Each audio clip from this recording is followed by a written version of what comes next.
Bapak Ibu sekalian yang dirahmati oleh Allah, marilah kajian pada malam hari ini kita mulai dengan kita buka bersama-sama dengan baca basmalah. Bismillahirrahmanirrahim. Alhamdulillahirabbil alamin. Alhamdulillahilladzi hadana li hada wa ma kunna linahtadiya laula an hadana. Asyhadu an la ilaha illallah wa asyhadu anna Muhammadan abduhu wa rasuluhu la nabiyya ba'dahu. Rabbi auzi'ni an ashkura ni'mataka allati an'amta 'ala walidayya wa an a'mala sholihan tardahu bi rahmatika fi ibadika sholihin.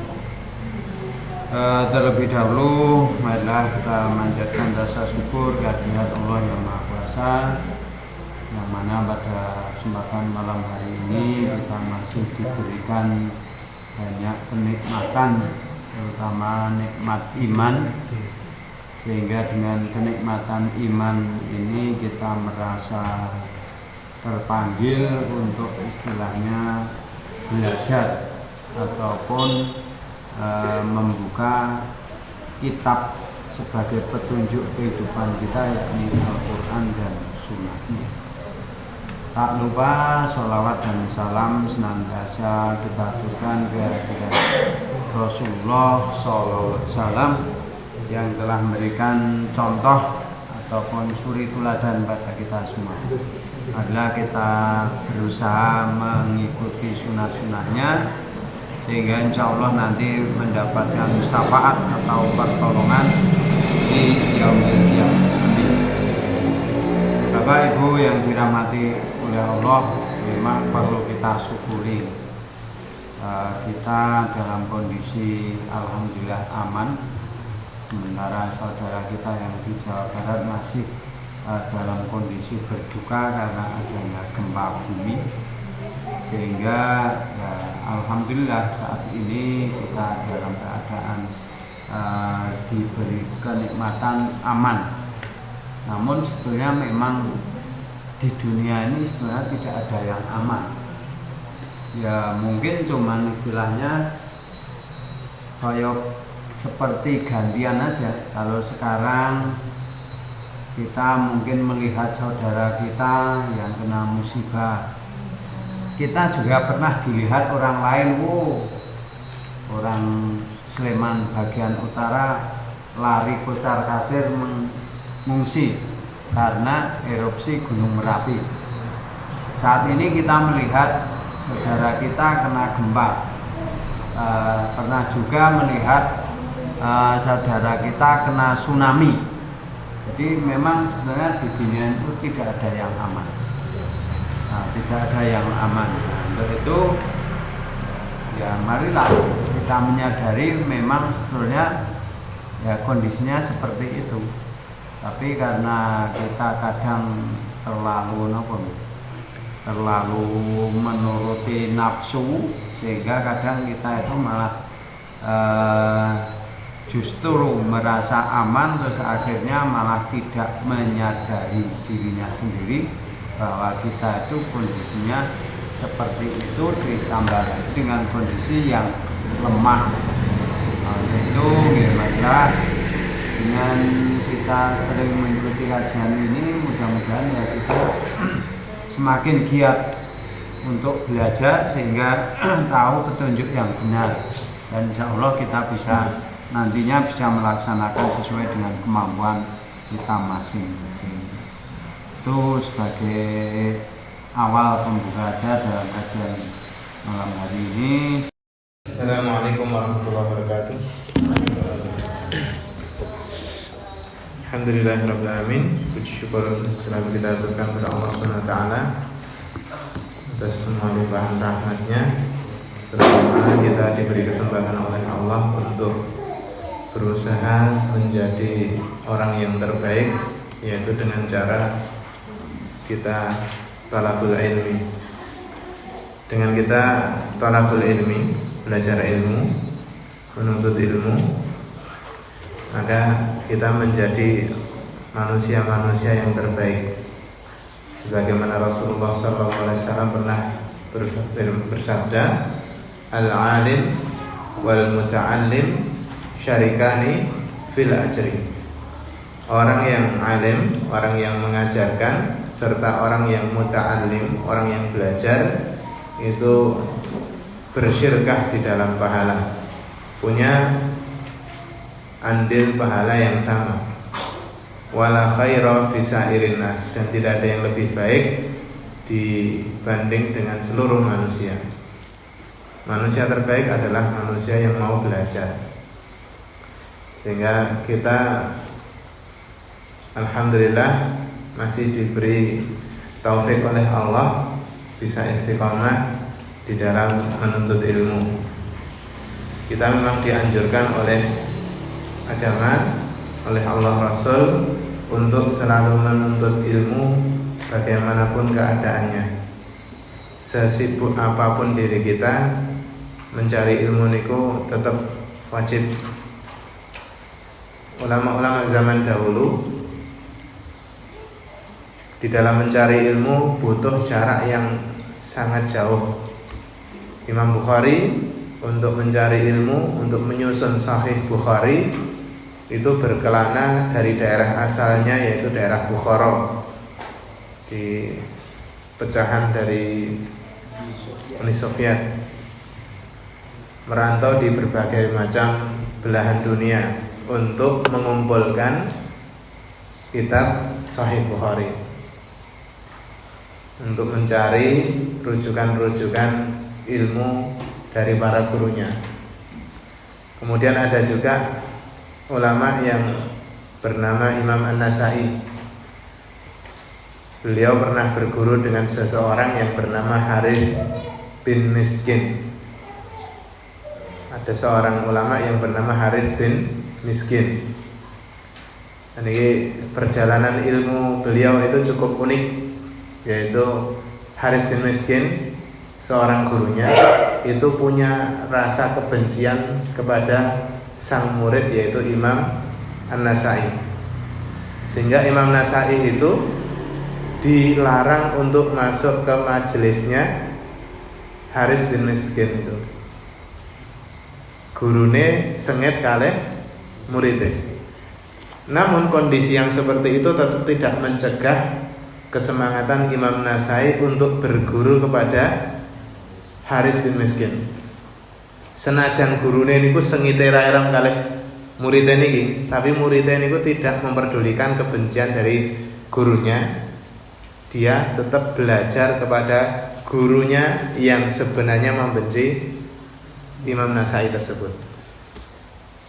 Sehingga dalam periwayatan hadis, kalau kita buka di Sunan An-Nasai itu banyak sekali hadis yang diriwayatkan Imam Nasai dari sang guru yang bernama Harith bin Miskin dengan cara qiraatan alaih. Salah satu muridnya Harith bin Miskin membaca hadis di depan Harith bin Miskin, sedangkan Imam Nasai mendengar dari luar majelisnya. Ini membutuhkan rasa legowo yang sangat tinggi dari seorang talib. Kira-kira Pak Maman, jenengan niku sing ngulang, sing diulang jenengan niku sengit. Niku kira-kira jenengan gelem meguru napa mboten? Terima ra mangkat gitu. Wes, nek iki wong sing tak sengit iki. Kira-kira mboten gelem angkat. Terima jere. Tapi Imam Nasai ini luar biasa. Meskipun sang guru ini sengite ra-eram kalih murid niki, oleh beliau Imam Nasai. Imam Nasai tetap mau belajar pada gurunya tersebut bagaimanapun caranya. Ora oleh mlebu ning majelise, ya ten njaba majelis, yang penting iso krungu ilmu gurune niku. Niki membutuhkan rasa legowo sing luar biasa niki. Mboten baen-baen cara yang seperti itu. Mungkin kita untuk membayangkan ngoten niku angel banget nggih. Kok iso gurune sengit ning muridé niku tetep gelem meguru ten ngene Dek.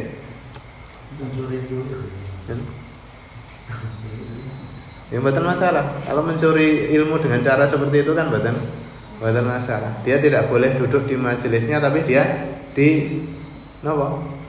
dari luar majelis tersebut. Makanya ora oleh mlebu, ngeten lawang. Mboten napa-napa, tetap ngaji dengan gurunya tersebut. Sedangkan kita terkadang di dalam mencari ilmu niku penuh disertai dengan emosional.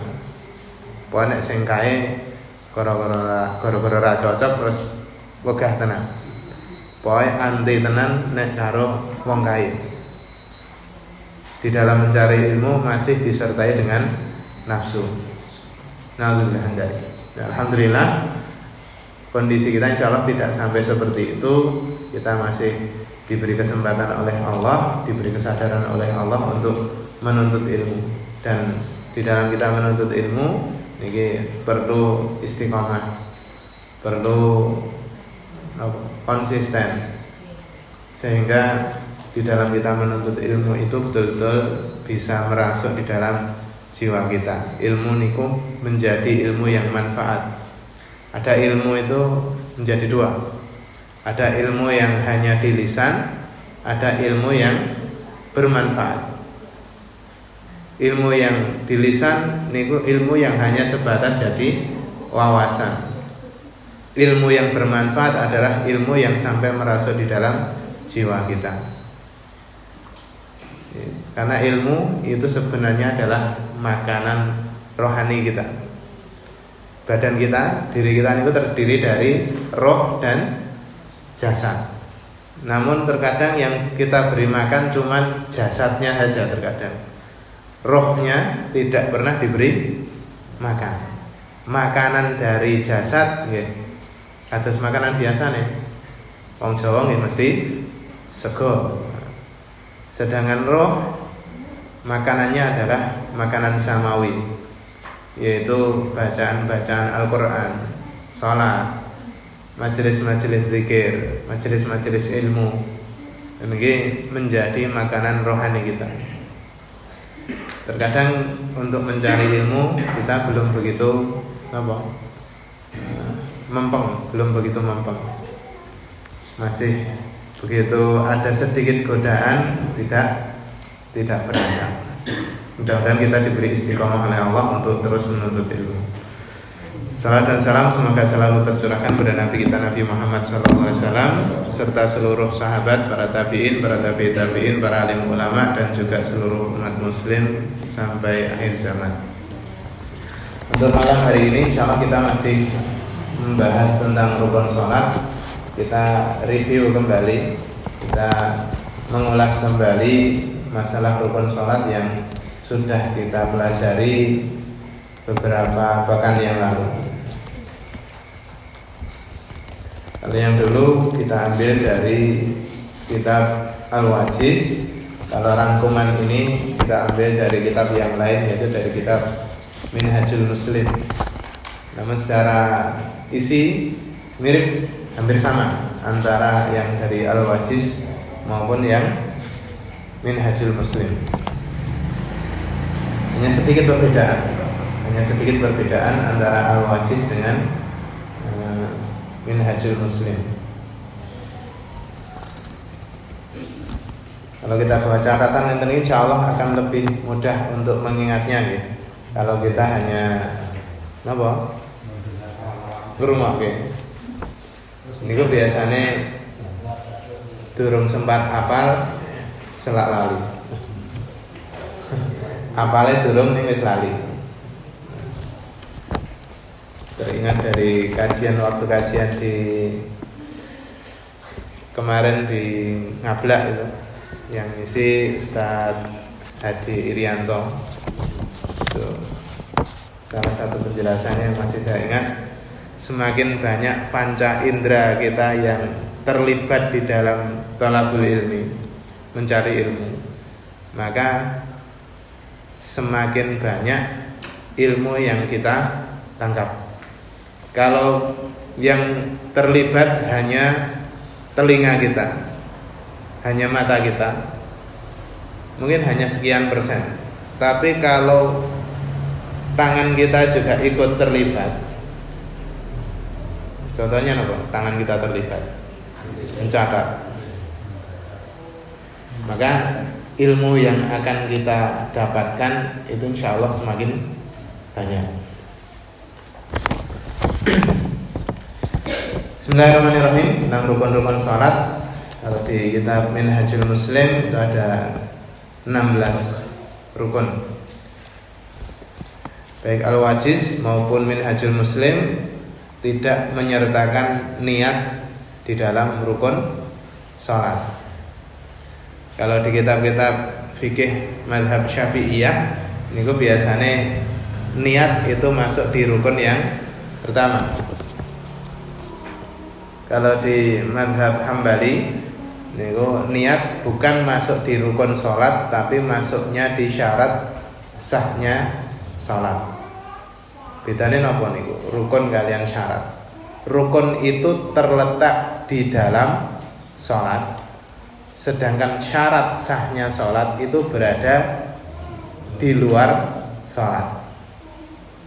Berarti kalau penjelasannya di mazhab Syafi'i, niat itu dilakukan ketika sedang sholat. Masuk di sholat itu baru dilakukan niat. Sedangkan di mazhab Hambali, niat itu dilakukan sebelum mengerjakan sholat.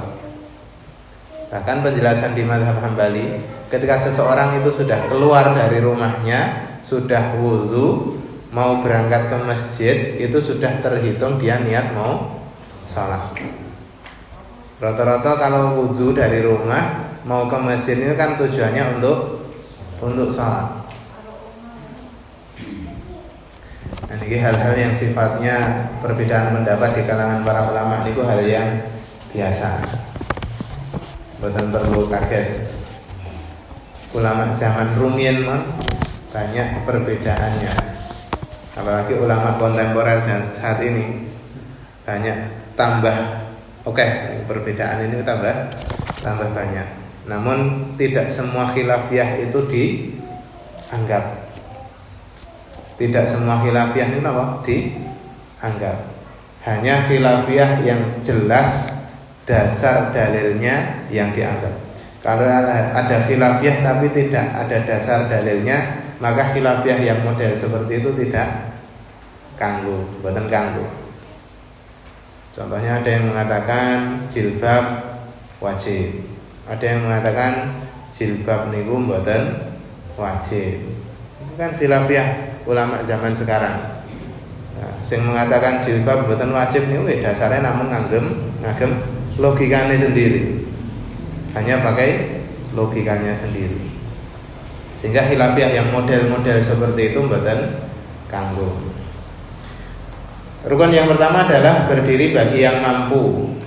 Seperti yang penjelasan kita yang dulu, itu berdiri bagi yang mampu ini terkhusus untuk sholat wajib.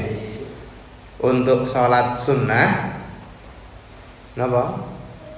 berdiri niku mboten wajib. Boleh duduk meskipun dia mampu berdiri, dengan catatan pahalanya hanya separuh bagi yang sholat berdiri. Rukun yang kedua adalah takbiratul ihram. Takbiratul ihram yang dimaksud adalah membaca takbirnya, membaca Allahu Akbar, bukan gerakannya. Yang masuk di rukun takbiratul ihram itu bukan gerakannya tapi ucapan Allahu Akbar. Kemudian rukun yang ketiga membaca Al-Fatihah di setiap rakaat. Kemudian yang keempat dan kelima rukuk dan tumakninah. Banyak gerakan-gerakan yang rukunnya itu disertai dengan tumakninah. Rukuk juga harus tumakninah. Kemudian yang keenam dan ketujuh iktidal dan tumakninah. Kemudian yang kedelapan sujud dan tumakninah. 8 dan 9 sujud dan tumakninah. 10, 11 duduk antara dua sujud dan tumakninah. Kemudian 12 dan 13 tasyahud akhir dan duduk tasyahud. Tasyahud akhir dan duduk tasyahud. Tasyahud akhir itu maksudnya bacaannya nih. Untuk tasyahud kan kemarin sudah kita jelaskan itu. Yang masuk di rukun itu tidak hanya duduknya saja, tapi juga bacaan tasyahudnya. Kemudian yang 14, sholawat kepada Nabi setelah tasyahud akhir. Sholawat itu rukun sholat untuk tasyahud akhir. Kalau tasyahud awalnya sendiri bukan termasuk rukun sholat, apalagi sholawatnya. Sholawat ketika tasyahud awal itu diperbolehkan untuk dibaca, termasuk sunnah. Tapi kalau di tasyahud akhir, sholawat itu masuk di rukun sholat. Oke. Kemudian yang ke-15 adalah salam dengan berbagai macam variasinya yang kemarin sudah kita jelaskan. Ada yang sekali, ada yang 2 kali. Kemudian yang 16 adalah urut di dalam melaksanakan rukun-rukun sholat yang ada, atau biasanya dengan bahasa tertib atau urut sama. Yang dimaksud rukun sholat adalah setiap perkataan ataupun perbuatan yang membentuk hakikat sholat. Pengertian dalam bahasa yang lain, pengertian rukun sholat dalam bahasa yang lain. Ada yang membahasakan rukun sholat adalah bagian terpenting dari suatu sholat. Jika salah satu rukun ini tidak ada, maka sholat menjadi tidak teranggap secara syar'i. Tidak teranggap secara syar'i ini berarti sholatnya batal, rakanggu, dan juga tidak bisa diganti dengan sujud syahwi. Ada orang meninggalkan rukun sholat, kemarin kan baru penjelasannya global ya. Ini kita ada tambahan penjelasan tentang praktek meninggalkan rukun sholat. Itu ada 2 bentuk. Yang pertama, meninggalkan secara sengaja. Nah, kemarin kan penjelasannya hanya global. Rukun sholat baik ditinggalkan sengaja ataupun tidak sengaja, hukumnya batal. Rukun sholat ditinggalkan baik sengaja ataupun tidak, hukumnya batal. Kemarin penjelasannya hanya secara global seperti itu. Nah, sekarang kita rinci. Hukum meninggalkan rukun sholat itu ada 2 bentuk. Yang pertama, jika ditinggalkan secara sengaja, maka sholatnya batal dan tidak sah. Dan ini kesepakatan atau ijma' para ulama. Seluruh ulama satu kata, yaitu batal sholatnya jika meninggalkan rukun tersebut secara sengaja.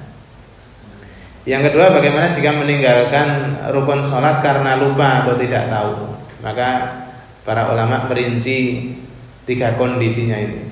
Yang pertama, jika mampu untuk mendapati rukun tersebut lagi, maka wajib untuk melakukannya kembali. Jika mampu untuk mendapati rukun tersebut lagi, maka wajib untuk melakukannya kembali.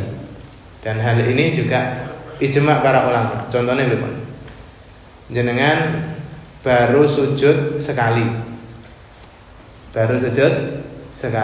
rumangsane pun sujud kedua, terus jenengan langsung berdiri. Terus pas berdiri niku jenengan kelingan, oh iya ketoke mau lagi sujud sekali, maka dia harus kembali lagi ke posisi yang semula dari yang posisi sujud itu untuk melakukan duduk antara 2 sujud lalu sujud kembali. Paham betul kita maksudnya? Nanti pun sujud pertama, perasaan ini pun sujud kedua, langsung berdiri ke rakaat kedua. Terus pas berdiri ini kok jenengan kelingan, ketoke mau lagi pisan sujudnya, maka jenengan harus mengulang lagi menambah sujud antara dua sujud dan sujud kembali. Dan nanti dia harus melakukan sujud syahwi karena dia lupa. Karena dia melakukan gerakan tambahan. Gerakan tambahan ini apa? Bar sujud ngadeg medun meneh. Turun lagi untuk duduk antara dua sujud, lalu sujud yang kedua. Dia sujud sahwi karena melakukan gerakan tambahan. Jika mampu untuk mendapati rukun tersebut lagi, maka wajib untuk melakukannya kembali. Yang pertama. Sehingga kalau seperti itu sholatnya tidak batal. Sholatnya tidak batal. Jika mampu untuk mendapati rukun tersebut lagi. Walaupun maca lali mboten maca Al-Fatihah, lamun kok. Begitu meh ajeng rukuk niku kelingan. Oh iya durung maca Al-Fatihah. Maka langsung membaca surat Al-Fatihah. Kemudian yang kedua, jika tidak mampu mendapatinya lagi, maka sholatnya batal menurut ulama Hanafiyah. Sedangkan jumhur ulama berpendapat bahwa rakaat yang ketinggalan rukun tersebut menjadi hilang. Pas rakaat pertama niku lali mboten maca Al-Fatihah, meng maca surat. Kemudian rukuk, i'tidal, sujud, terus masuk di rakaat yang kedua. Pas rakaat kedua niku kelingan. Oh iya, ketoke mau durung maca Al-Fatihah. Kalau pendapat mazhab Hanafi, salatnya batal. Kalau menurut jumhur niku mayoritas, maka yang batal hanyalah rakaat yang awal tadi. Berarti rakaat yang baru itu masuk di rakaat yang pertama. Rakaatnya menjadi hilang. Rakaat yang rukunnya itu hilang, rakaatnya menjadi batal. Paham ya maksudnya? Napa tuh saya enten bingung?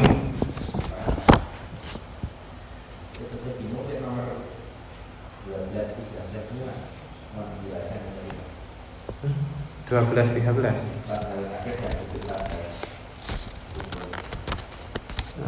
Oke, sing niki den. Nah, urut. Oke, kan niku penjelasannya di rinciannya niki nggih. Penjelasannya di rincian niki. Kemudian yang ketiga, jika yang ditinggalkan adalah takbiratul ihram. Jadi rukun sing lali niku justru takbiratul ihram.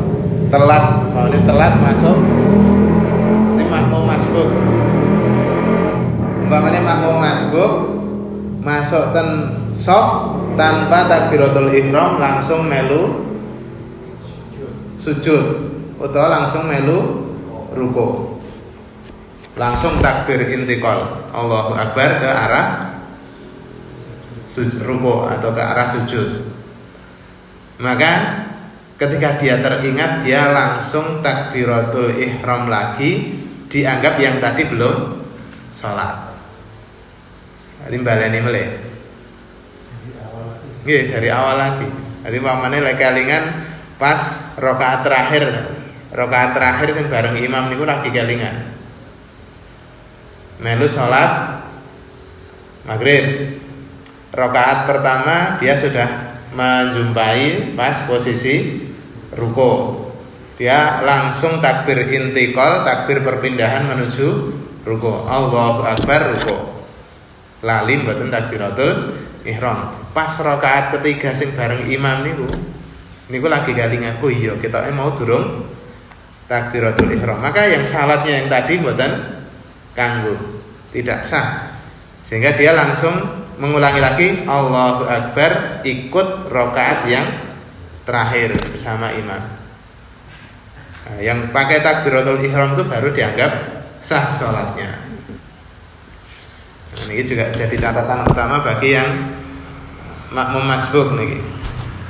Dan makmum masbuk itu sebenarnya disunahkan mengikuti gerakan imam sesuai dengan gerakan yang dia jumpai.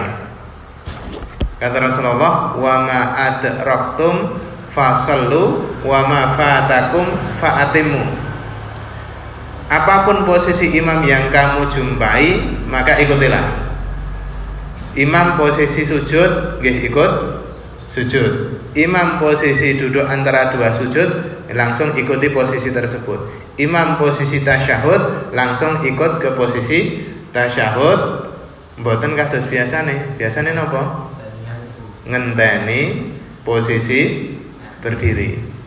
Dan itu kurang cocok dengan sunnah. Yang lebih cocok dengan sunnah adalah mengikuti sesuai dengan gerakannya imam. Kalau mengikuti sesuai dengan gerakannya imam, misalnya imam sudah sujud, nah kebetulan datang makmum. Kalau mengikuti berarti kan dia tidak takbir langsung sujud. Tetap diawali dengan takbiratul ihram. Ketika mengikuti gerakannya imam, niku otomatis dia harus melakukan rukun sholat yang pertama, yang berapa? Yang kedua dulu, yaitu takbiratul ihram. Takbiratul ihram, Allahu Akbar, takbiratul ihram, baru takbir intikal menuju sujud. Takbirnya 2 kali. Jadi ketika menjumpai imam dalam posisi sujud, maka lakukan yang pertama takbiratul ihram. Takbiratul ihram kan biasanya sedekap gitu, dalam posisi sedekap. Kemudian takbir lagi menuju sujud. Nek takbir intikal menuju sujud niku kan tidak ada gerakan mengangkat tangan.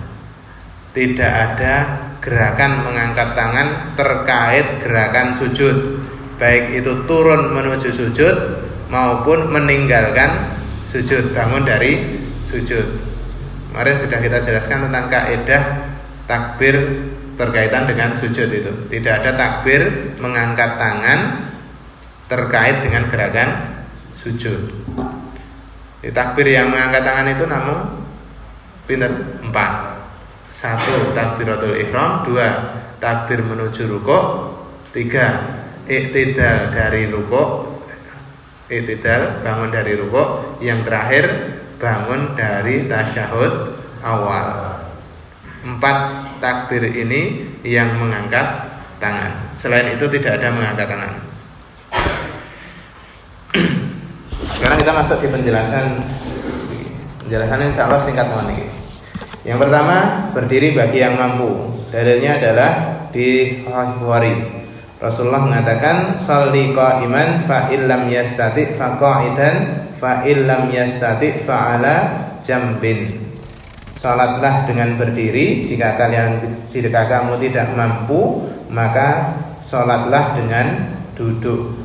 Jika tidak mampu dengan duduk, maka salatlah dengan ala jambin. Ala jambin itu atas lambung. Dengan tiduran. Itu terjemahannya kurang tepat. Fa'ala jambin itu maksudnya dengan berbaring. Terjemahannya jangan di atas mohon itu. Maka kerjakanlah dengan berbaring. Tidur menyamping itu kurang tepat itu terjemahannya. Dengan berbaring. Fa'ala jambin maka dengan berbaring. Di Sahih Bukhari, berdiri bagi yang mampu, khususnya untuk sholat wajib. Ini tambah keterangan khusus untuk sholat wajib. Ini harus berdiri jika mampu. Kalau sholat sunnah boleh duduk meskipun mampu berdiri, namun pahalanya separuh dari yang berdiri. Kemudian yang kedua adalah takbiratul ihram. Yang dimaksud takbiratul ihram adalah ucapan Allahu Akbar. Adapun mengangkat tangannya itu hukumnya sunnah. Dan takbir ini tidak boleh diganti dengan kalimat yang mungkin semakna. Tidak boleh diganti dengan Allahu Azim. Kan pada artinya gitu. Akbar sama azim kan artinya sama. Akbar ini maha besar, azim maha agung. Betul sama. Harus Allahu Akbar.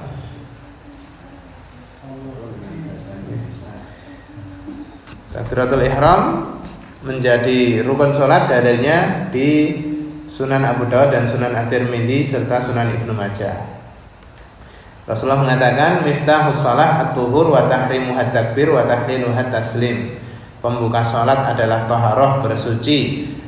Yang mengharamkan dari hal-hal di luar sholat adalah ucapan takbir, sedangkan yang menghalalkannya kembali adalah ucapan salam. Berarti takbiratul ihram termasuk rukun sholat. Kemudian yang ketiga, rukun yang ketiga adalah membaca Al-Fatihah di setiap rakaat. Kemarin penjelasannya adalah ini terutama ketika sholat munfarid atau sebagai imam atau ketika sholat sirriyah, sholat yang dibaca pelan. Zuhur, asar, rakaat ketiga sholat maghrib, rakaat ketiga 4 sholat isya. Yang dibaca sir, maka semuanya wajib membaca Al-Fatihah meskipun jadi makmum. Ini rukun sholat. Khilafiyahnya betul kita bahas. Insyaallah dulu sudah kita bahas khilafiyahnya. Ini kita bahas yang pendapat yang terkuat membaca Al-Fatihah di setiap rakaat ini menjadi rukun sholat. 1 bagi orang yang sholat munfarid, 2 bagi imam sholat, 3 bagi sholat yang dibaca sir atau pelan. Rasulullah mengatakan la sholata liman lam yaqra' bi fatihatil kitab. Tidak sah sholatnya orang yang tidak membaca Fatihatil kitab. Baca surat Al-Fatihah, tidak membaca surat Al-Fatihah, maka sholatnya tidak sah. Hadis sahih Bukhari. Kemudian yang keempat dan kelima adalah rukun dan rukuk dan tumakninah. Dalilnya ada di dalam hadis yang sebenarnya cukup panjang, yaitu di Sahih Bukhari dan juga ada di Sahih Muslim. Hadisnya ini dikenal dengan al-hadis al-musyi' fi shalah. Hadis tentang orang yang sholatnya jelek, namun diambil di bagian yang sesuai dengan rukun itu saja. Tsummarka hatta tatama'inna raki'an. Kemudian rukuklah sehingga kamu tenang, tumakninah dalam kondisi rukuk. Rukuklah sehingga atau sampai tenang dalam posisi rukuk. Keadaan minimal dalam rukuk adalah membungkukkan badan dan tangan berada di lutut. Berada di lutut. Kalau posisi rukuk itu jari-jari tangan itu sunnahnya agak dibuka. Sedangkan posisi sujud jari-jarinya dirapatkan. Bedakan antara rukuk dan sujud. Kalau rukuk jari-jarinya dibuka, kalau sujud jari-jarinya ditutup. Sedangkan yang dimaksud tumakninah adalah keadaan tenang, di mana setiap persendian juga ikut tenang. Sebagaimana Nabi SAW pernah mengatakan pada orang yang jelek sholatnya sehingga ia pun disuruh untuk mengulangi sholatnya. Dia mengatakan la tatimmu sholatu ahadikum hatta yusbigha, dan selanjutnya yusbigha wudu'ahu. Namun diambil di bagian rukun tersebut saja. Hadisnya agak panjang nih. Summa yukabbiru fayarka'u fayada'u kaffaihi ala rukbatayhi hatta tatama'inna mafasiluhu wa tastarfi. Sholat tidak sempurna sampai salah seorang di antara kalian menyempurnakan wudhu. Kemudian dia takbir, lalu melakukan rukuk, kemudian meletakkan telapak tangan di lutut sampai persendian yang ada di dalam keadaan tumak ninah dan tenang. Tidak boleh ketika rukuk durung tenang langsung mental meleh nenggane posisi i'tidal. Jadi dereng tenang tapi ini kayak bal bekel mental, wing langsung munggah leh. Jadi dereng mandek langsung wah munggah leh, mental.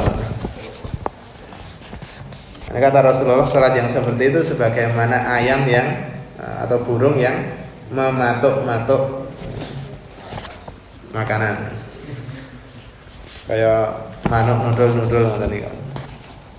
Dan ini termasuk salatnya orang-orang munafik seperti itu.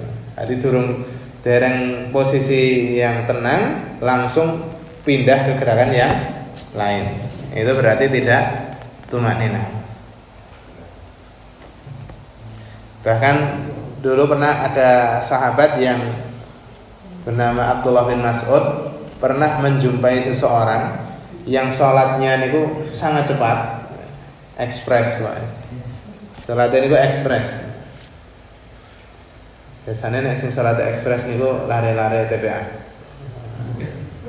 Kayak kene rung rampung le maca Al-Fatihah ngerti iki wis tahiyat. Maca Al-Fatihah rung rampung ngerti iki bocah mutahiyat. Ngerti iki cah wis tekan gen teras. Nah, ada seorang sahabat yang menjumpai seseorang yang sholatnya itu sangat cepat. Kemudian dia ditanyai, semenjak kapan kamu melakukan sholat yang seperti ini? Semenjak 40 tahun. 40 tahun itu sholatnya ngonten niku terus. Buantere ra irang.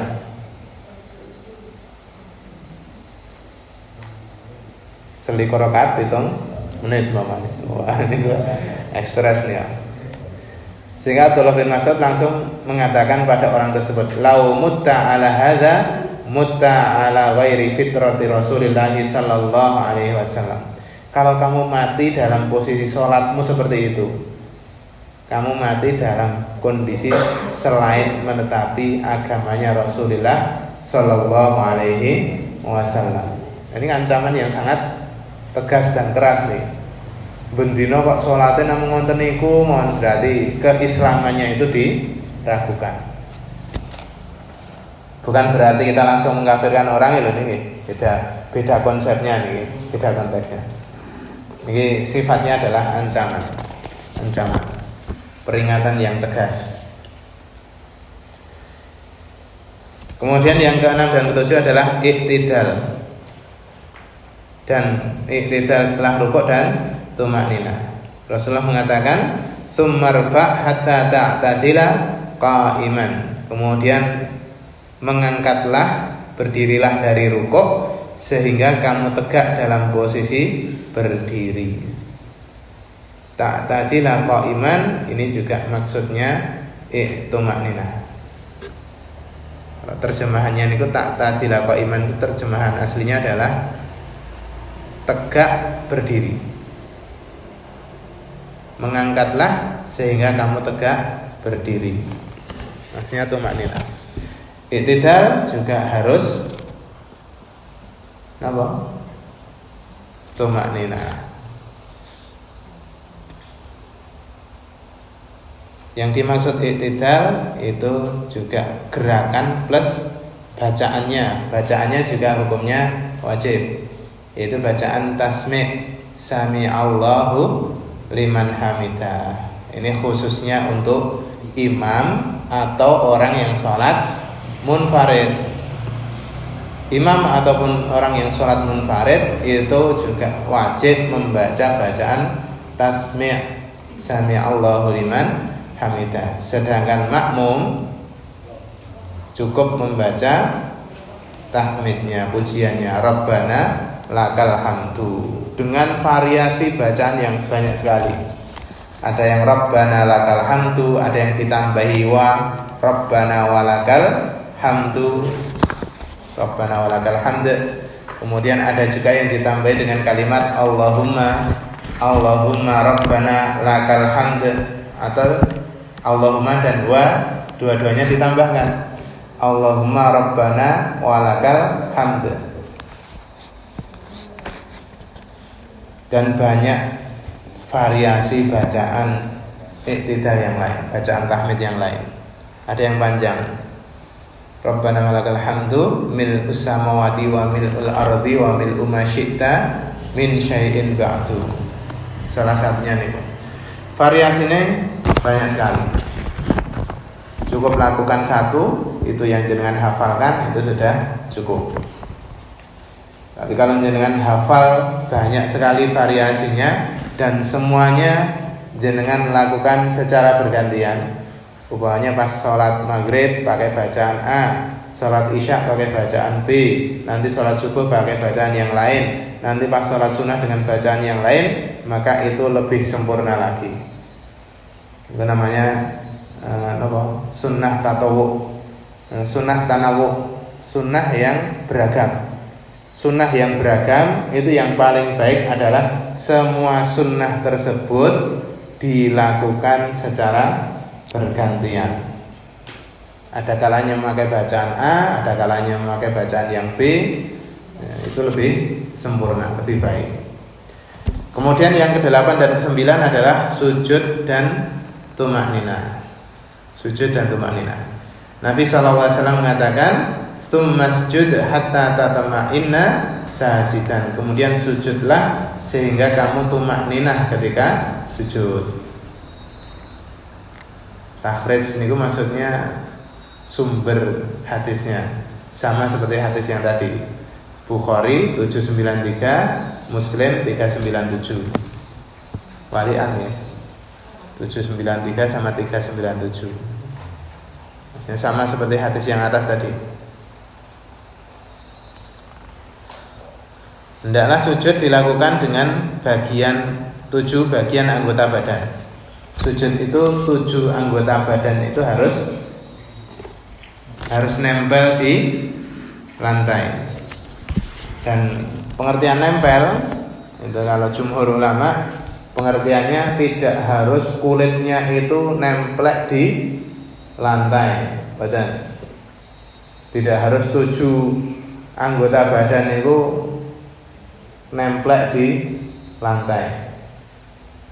Maksudnya pripun? Ketika kalau masalah wajah kan dijelaskan oleh Rasulullah ada 2, yaitu hidung dan bathuk, dahi. Dahi mboten kudu ngeten iki.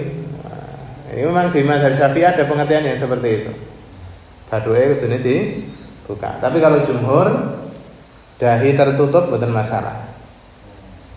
Jadi umpamanya jenengan ngagem serban, nah boleh jenengan serbannya sing diukel-ukel nih kok, itu kan ganjel gitu. Mboten kudu serbannya terus dimuatan terus ucul ya. Kemudian apa boleh lutut nek kudu nempel teng ngene lantai dibolong kuwi ngatoke. Gitu.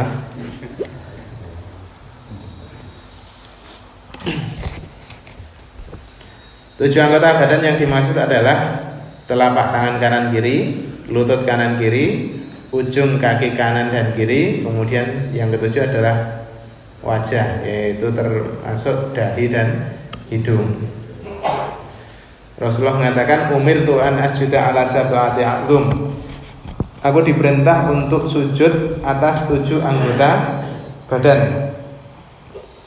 Yang pertama adalah alal jabhah, yaitu atas dahi. Wa asyara biyadihi ala anfihi. Nabi ketika mengatakan jabhah sambil tangannya itu menunjuk ke hidung.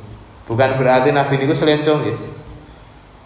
Dahi, tapi kok jadi ketika Nabi mengatakan dahi, tangannya isyarah ke hidung. Maksudnya ketika dahi itu nempel di lantai, hidungnya juga otomatis nempel ke lantai. Terkadang kalau anak-anak seperti itu sing nemplek namung bathuke, irunge diangkat. yang seperti itu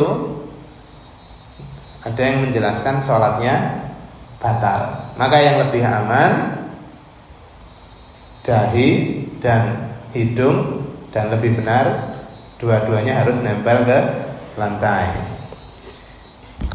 Kemudian wal yadaini, dan kedua tangan, maksudnya dua telapak tangan. Warukbataini, dan dua lutut. Watrofal qadamaini, dan ujung dua telapak kaki. Itu juga anggota badan, itu harus nempel ke lantai ketika sujud. Dan sunnahnya tangan, jari-jari tangan itu ditutup, dirapatkan ketika sujud. Berbeda ketika rukuk. Ketika rukuk jari-jari tangan dibuka, ketika sujud jari-jari tangan dirapatkan. Kemudian ketika sujud, ketika memang posisinya longgar, siku jangan nempel ke badan. Jangan nempel ke badan atau lambung atau perut, tapi siku dibuka. Kalau posisinya longgar, dan ini kondisional. Ketika memang sholat berjamaah, ya jenengan jadi makmum, ampun ngoten niku. Ngoten niku malah ganggu kiwa tengene. Ketika sholat berjamaah sebagai makmum, maka jangan buka, tapi agak ditutup. Kemudian yang dilarang juga ketika ketika sujud adalah sikunya nempel ke lantai. Sikunya nempel ke lantai. Kalau dalam riwayat dikatakan sebagaimana duduknya anjing. Duduknya anjing. Saya lihat terkadang beberapa jamaah itu sujudnya masih nempel ke lantai sikunya. Kita tapi mboten pas. Meskipun itu juga tidak sampai ke membatalkan sholat ya. Mong sebatas niku kurang pas, kurang cocok dengan sunnah. Kemudian yang 10 dan 11, duduk antara dua sujud dan tumaknina. Rasulullah mengatakan tsummasjud hatta tatama'inna sajidan tsummarfa hatta tatama'inna jalisan. Tsummasjud hatta tatama'inna sajidan. Kemudian sujudlah sampai tenang dalam posisi sujud, kemudian bangunlah sampai tenang dalam posisi duduk, kemudian sujudlah lagi sehingga tenang dalam posisi sujud. Duduk antara dua sujud dan tumakninah juga termasuk rukun sholat. Dan ada dua posisi duduk antara dua sujud yang disunnahkan. Yang pertama adalah duduk iftirash. Kados biasanya nggih. Duduk antara dua sujud yang pertama adalah caranya duduk iftirash, yaitu mengalaskan kaki kiri. Kaki kiri digunakan alas duduk. Caranya insyaallah semuanya sudah tahu nih Bu. Kemudian kaki yang kanan ditegakkan, jari-jari menghadap ke arah kiblat, jari-jari kaki kanan. Kemudian telapak tangan letaknya di mana? Di lutut atau di paha. Di lutut boleh, di paha juga boleh. Atau posisi yang kedua adalah namanya duduk iqa'a. Duduk iqa'a prakteknya adalah dua telapak kaki ditegakkan. Sehemutan bahasan kalau ini. Nah, yang duduk iqa'a yang seperti ini, yaitu dua telapak kaki niku ditegakkan. Tapi tidak boleh telapak kaki niku dibuka, nggih. Dibuka, kalau dibuka kemudian pantatnya nempel di lantai, ini justru termasuk duduk yang dilarang.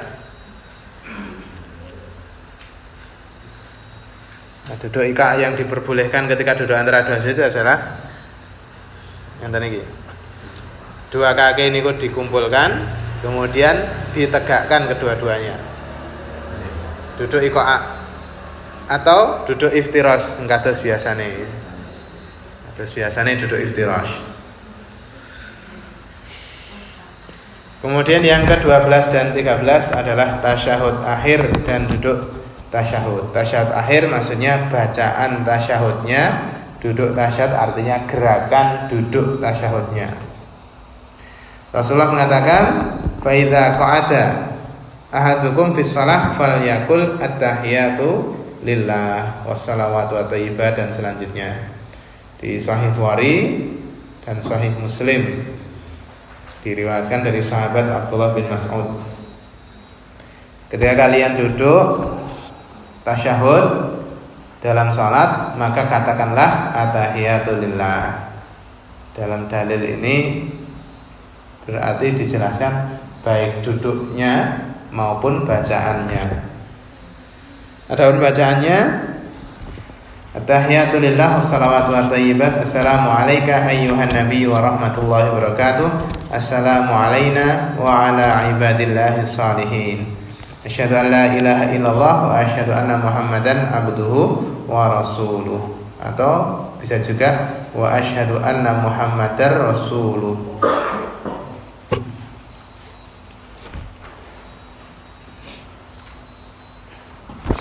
Salah satu versi bacaannya.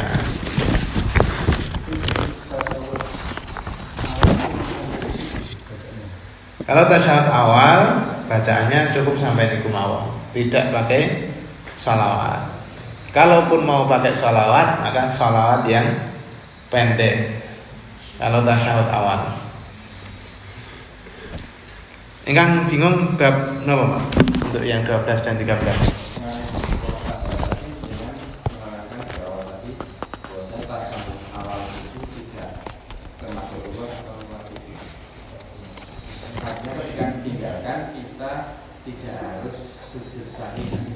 Tasyahud awal tidak masuk di rukun sholat, tapi masuknya di wajib sholat. Tasyahud awal tidak termasuk rukun sholat, tapi masuk di wajib sholat. Wajib sholat kalau ditinggalkan secara sengaja nggih batal, tapi kalau ditinggalkan karena lupa, sholatnya tetap sah, tapi harus diganti dengan sujud syahwi.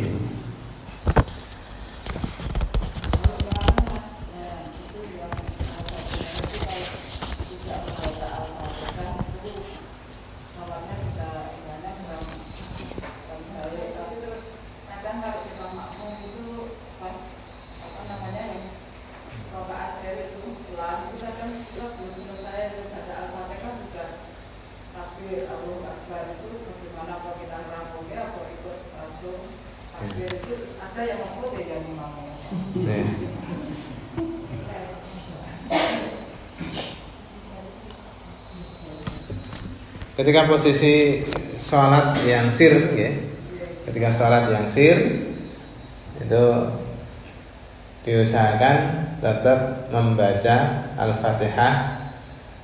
Ketika memang melihat imamnya itu memang bacaannya rada cepat, karena memang orang itu ada yang kecepatannya niku panjang, ada yang lambat, ada yang cepat. Nah, maka sebaiknya kita juga memperkirakan. Kita yang menyesuaikan itu memang makmumnya sebenarnya. Dulu pernah ada yang bertanya ke salah seorang ustaz, "Pripun Pak Yai, bagaimana ustaz ketika ada imam yang sholatnya niku cepat?" Nah, itu malah justru ditanya, sebenarnya imamnya yang terlalu cepat ataukah kamu yang terlalu lambat? Selama cepatnya itu masih fasih, maka niku mboten masalah. Nah, maka makmum sebaiknya menyesuaikan. Kemudian yang kedua, ketika memang kira-kira imam niku bacaannya sangat cepat, kemudian makmum untuk nyusul itu masih terlalu kadoan, maka langsung ikuti gerakannya imam. Jenengan lagi maca slow motion, alhamdulillahi rabbil alamin, padahal imamnya banter, alhamdulillahi rabbil alamin arrahmanir rahim maliki yaumiddin iyyaka na'budu wa iyyaka nasta'in ihdinas siratal mustaqim. Lanjut sak nafas dalam satu surat namanya. Nah, ketika seperti itu maka langsung ikuti gerakannya imam. Berlaku dalil man kana lahu imamun fa qiraatul imami falahu qiraah. Barang siapa yang punya imam, maka bacaannya imam itu otomatis menjadi bacaannya makmum. Dan ini juga berlaku ketika kita umpamane menjumpai imam dalam posisi hampir ruku atau imam posisi sedang ruku, otomatis kan kita nggak baca Al-Fatihah. Maka berlaku dalil ini, man kana lahu imamun fa qiraatul imam falahu qiraah. Barang siapa yang punya imam, maka bacaannya imam itu otomatis juga menjadi bacaannya makmum, termasuk Al-Fatihah. Maka ketika memang kita untuk nyusul bacaan itu ketinggalan terlalu lama, maka langsung ikuti gerakannya imam. Kalau memang tidak terlalu lama di dalam ketinggalan, imam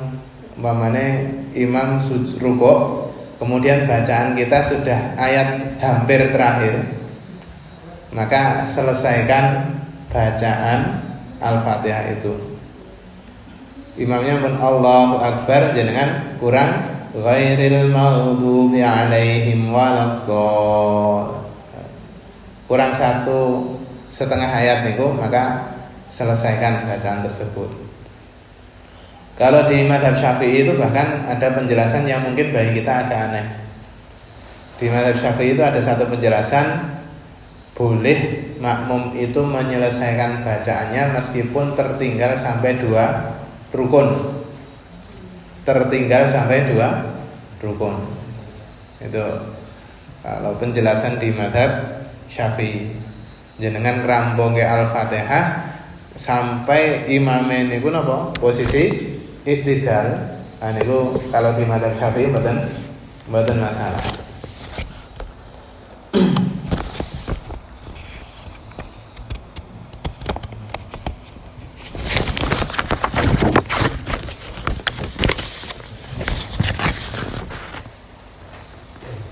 Kemarin juga sudah kita jelaskan tentang tasyahud akhir nih, tasyahud akhir itu ada yang hanya duduk tawarruk, ada yang duduk iftirash. Kalau di mazhab Syafi'i itu seperti yang kita pelajari waktu kita sekolah dulu. Kalau kita sekolah ini kan penjelasannya rata-rata pakai mazhab Syafi'i. Kalau tasyahud awal pasti duduk iftirash. Kalau duduk tasyahud akhir pasti duduk tawarruk. Itu kalau penjelasan di mazhab Syafi'i. Berbeda dengan di mazhab Hambali.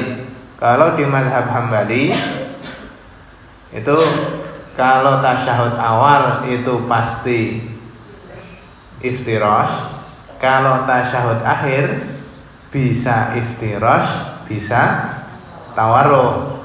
Iftirash jika tidak ada tasyahud awal, seperti sholat subuh, seperti sholat tahiyatul masjid, seperti sholat taraweh, seperti sholat witir. Itu duduknya tasyahud akhirnya pakai duduk iftirash, kados duduk antara 2 sujud tasyahud akhirnya. Sedangkan duduk tasyahud akhir yang ada duduk tasyahud awalnya, maka tasyahud akhirnya prakteknya duduk tawarruk. Paham ya duduk tawarruk kados biasane lah. Tawarruk itu pantat sebelah kiri nempel ke lantai, sedangkan kaki kiri niku masuk di bawah kaki kanan. Meskipun prakteknya sebenarnya juga ada dua. Ada yang di bawah kaki kanan, ada yang di atas kaki kanan. Meskipun hadis yang itu kita belum begitu dereng begitu familiar ya. Praktek yang kedua niku duduk tawarruk tapi kakinya niku di atas, kaki kirinya di atas kaki kanan. Tawarruk yang di bawah. Nah, ada yang prakteknya seperti ini. Jepit. Nanti kejepit antara paha dengan betis.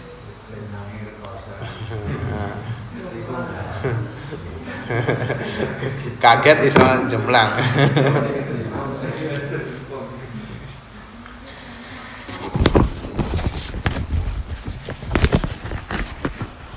Kalau saya biasanya kalau sholat subuh, sholat sunnah, itu tasyahud akhirnya pakai duduk iftirash nih ulang. Ada penjenengan mau pakai yang duduk tawarruk untuk pakai pendekatan mazhab Syafi'i, nggih monggo. Artinya tidak sampai membatalkan. Tidak sampai membatalkan. Kemudian yang ke-14 adalah sholawat. Bacaan sholawat. Bacaan sholawat setelah mengucapkan tasyahud akhir. Dalilnya di hadis Fudhalah bin Ubaid al-Ansari, Rasulullah sallallahu alaihi wasallam pernah mendengar seorang berdoa dalam sholatnya tanpa menyanjung Allah dan bersholawat. Lalu beliau mengatakan, begitu cepatnya ini. Kemudian Nabi SAW mendoakan orang tadi dan berkata kepada orang tersebut dan kepada sahabat yang lain, idza shalla ahadukum falyabda bitamjidillah wa tsana alaihi. Ketika salah satu kalian melakukan sholat, maksudnya ini sholat kemudian posisi tasyahud, falyabda bitamjidillah, maka mulailah dengan mengagungkan Allah, wa tsana alaihi, dan menyanjung pada Allah, mengagungkan Allah dan memuji Allah. Tsumma yusalli ala nabi, kemudian hendaklah dia membaca sholawat atas Nabi sallallahu alaihi wasallam. Tsumma yad'u ba'dama syaa, tsumma yad'u ba'du bima syaa, kemudian silakan berdoa setelah itu dengan doa yang dikehendaki. Ketika tasyahud itu sunnahnya, aturannya adalah ketika tasyahud dia memulai dengan mengagungkan Allah dan memuji Allah. Bacaan tasyahud, at-tahiyatu lillah wassalawatu wathayyibat.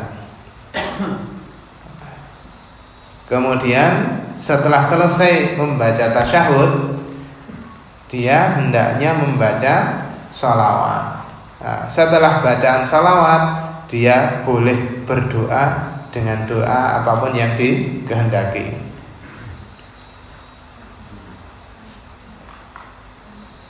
Karena ketika sedang sholawat, setelah tasyahud, setelah sholawat, sebelum salam, itu termasuk salah satu waktu yang mustajab.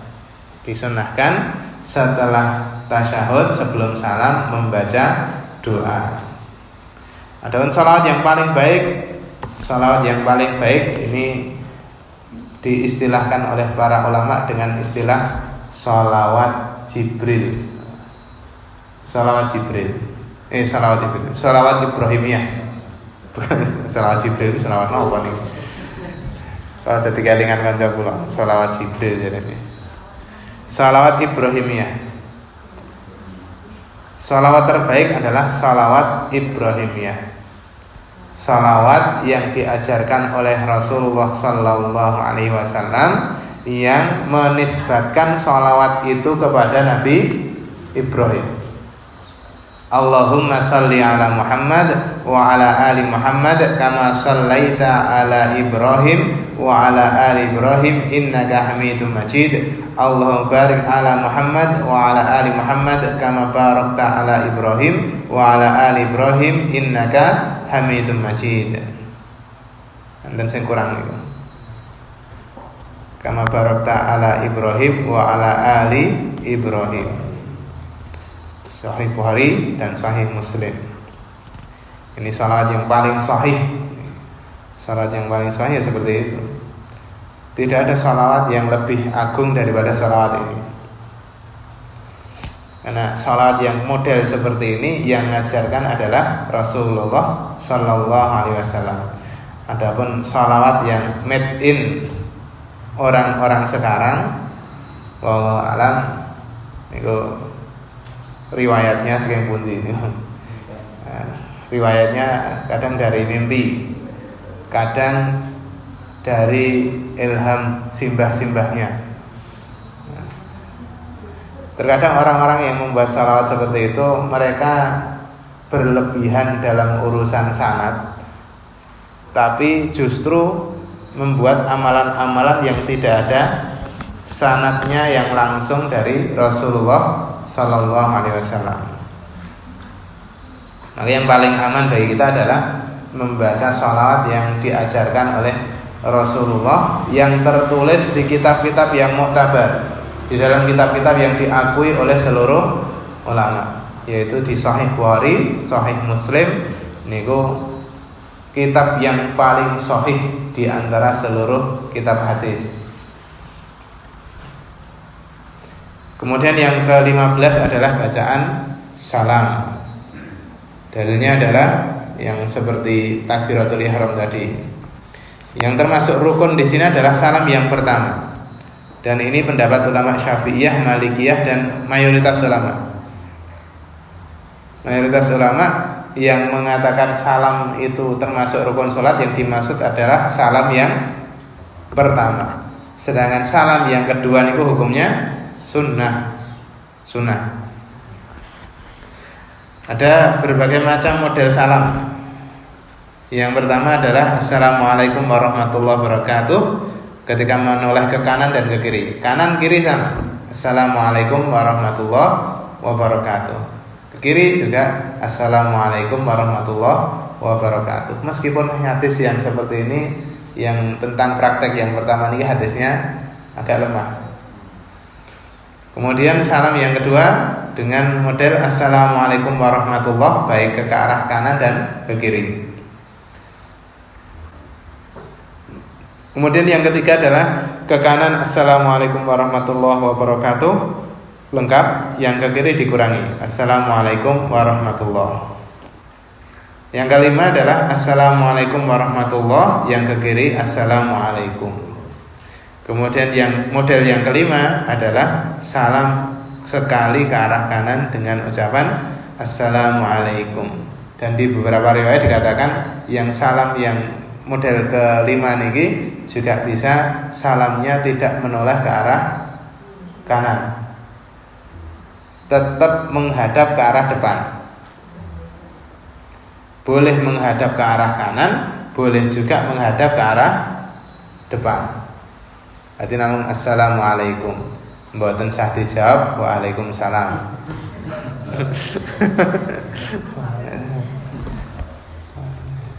Sing mungkin mu'alaf disalami ya Waalaikumsalam.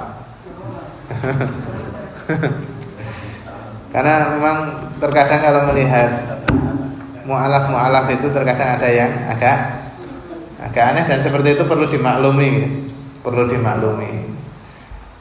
Dan pernah ada seorang mu'alaf dari kalangan sahabat di zaman Rasulullah Sallallahu Alaihi Wasallam. Niku mungkin bagi kita aneh. Enten sing wahing pas penjerone salat. Haji langsung sing mu'alaf niki yarhamukallah. Pas lagi salat niki. Nah, kalih sahabat-sahabat yang lain niku di napa? Dadi pliroi, mboten dilok ya pas salat to. Namun ora dadi piye ngoten nggih. Tapi oleh Rasulullah diingatkan baru setelah salat. Dan oleh Rasulullah pun juga didoakan zadakallahu khirsan. Mudah-mudahan kamu ditambah semangat.